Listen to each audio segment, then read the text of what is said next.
La neve aveva ripreso a cadere lentamente e nella buia cucina la nonna era intenta a rimescolare la gialla polenta in una pentola ormai annerita e sfiancata dai quotidiani riti di sopravvivenza.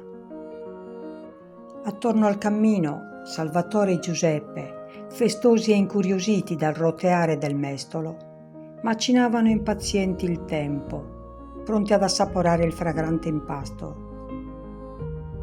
Al fine di mitigare la febbrile attesa, fra lo scoppiettio delle scintille che disegnavano strane parabole e figure, zia Antonia volle raccontare ai propri nipotini una storia tramandata dalla notte dei tempi, originatasi tanti e tanti millenni fa ed ambientata poco più in là, dove l'evaporare del fumo del caminetto intrecciava la quieta danza nevosa. C'era allora un luogo incantato, dove il sole sembrava non tramontasse mai, intento a riscaldare le meravigliose piante e i profumatissimi fiori che si specchiavano su generosi e limpidi torrenti, ostinati, a ogni sgravio di nuvole, nel levigare a saltelli alvei di memorie.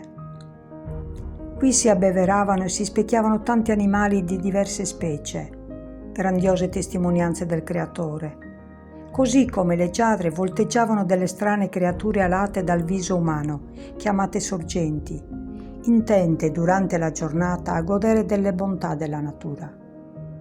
Regnava incontrastato il reciproco amore e si viveva nella massima concordia, immersi in un abbondante tripudio di colori e di frutti. Un giorno però, all'improvviso, ecco apparire da una profonda spelonca, accompagnata da uno stridore di catene, un orribile figuro, mai visto prima, dal viso scuro, completamente avvolto da un mantello rosso. Tutti gli animali, impauriti, scapparono via verso il proprio rifugio, seminando uno sciame di trafelati strepiti. Solamente le strane creature alate, le sorgenti, si avvicinarono incuriosite e si prostrarono dinanzi a quello che per loro appariva come una divinità. Era il fuoco che aveva fatto la prima comparsa sulla terra, bellicoso nel manifestare il suo spirito demoniaco e a demolire l'equilibrata perfezione del creato. Con gli occhi ribollenti, rivolgendosi alle sorgenti in maniera persuasiva e convincendola ad accettare in dono delle ampolle ripiene di un liquido vermiglio, raccomandò in modo imperioso: versatelo sulla montagna, cospargetelo sulle piante, in modo tale che possiate ottenere per sempre più frutti e ricchezze. Subito dopo, tutto a un tratto, così come si era presentato, il fuoco sparì, inghiottito dal ventre della montagna. Le sorgenti, incredule e un po' tremanti, ma allo stesso tempo bramose dal poter ottenere prodotti sempre più abbondanti, ignari di chi fosse realmente l'orribile figuro e quali fossero le sue vere intenzioni, spiccarono il volo e svuotarono il contenuto delle ampolle nei diversi versanti della montagna, che ben presto furono avuti da una paurosa e acre nube di cenere.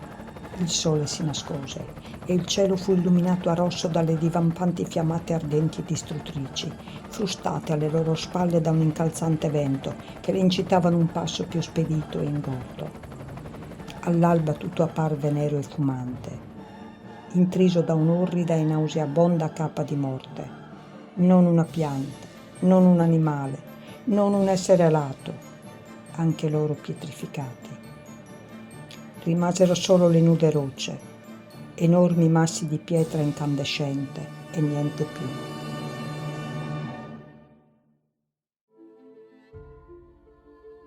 Un tratto però, come d'incanto, da una fessura sul terreno sembrarono scaturire delle gocce d'acqua.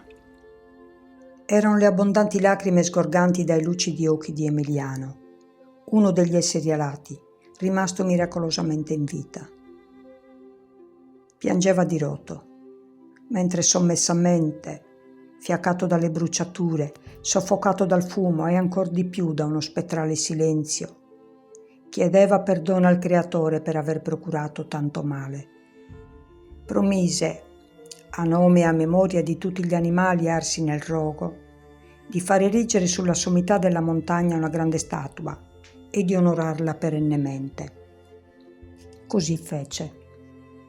Da allora, pur rimanendo sulla montagna le maestose e superbe rocce, piaghe sempre aperte e visibili a tutti in segno di monito, si svilupparono nuovamente attorno ad esse rigogliose piante e intrepidi fiori, mentre il bosco si ripopolò di nuovi animali, gaudiosi nel contemplare la mano protettiva e ristoratrice del Cristo Redento. Solo una piccola radura, buia e mai riscaldata dai raggi del sole, laddove era sprofondato improvvisamente il seducente tentatore, permane ancora spoglia e arida, priva di qualsiasi testimonianza vegetale e animale. Le poche persone avvicinatesi sul posto raccontano, terrorizzate, di aver udito provenire dall'interno di un'infossatura del terreno assordanti lamenti, accompagnati da un fragoroso ribollire di liquido infernale, che ogni tanto risale e ricompare, pronto nuovamente, se raccolto da respiri malefici, a ingannare e annientare in maniera subdola. Il Creatore, in segno di ricompensa per il pentimento avuto dalla creatura lata, la trasformò in una splendida fonte, che ancora oggi, con il nome di Zauntana de Milianum, continua, seppure a volte stanca e dimenticata, a far sgorgare i rigogliosi zampilli, assieme a tante altre caritatevoli sorgenti adagiate sulle fresche valli del Monte Ortobene. La polenta era ormai cotta, riversata sopra un ripiano di legno per intiepidirla. Salvatore e Giuseppe, ancora turbati dal racconto della nonna, si sedettero a tavola, ringraziando devotamente il Signore per il cibo che si apprestavano a consumare. Quella sera, mentre le ultime brace rilasciavano ancora un lieve tepore, i due fratellini, pur infreddoliti, vollero rimanere più a lungo in compagnia della nonna, recitando assieme il Sacro Rosario e invocando la Madonna, affinché allontanasse altre tentazioni del diavolo. Si ritrovarono l'indomani sul loro letto, immersi e rannicchiati fra le calde coperte, ognuno rivolgendo i propri piedi sul viso dell'altro. Fuori continuava a nevicare. Un gran manto di morbida e soffice neve aveva già imbiancato e rivestito i fianchi e i crinali della montagna, pronta, ai primi tepori primaverili, a nutrire scroscianti e benedette polle d'acqua.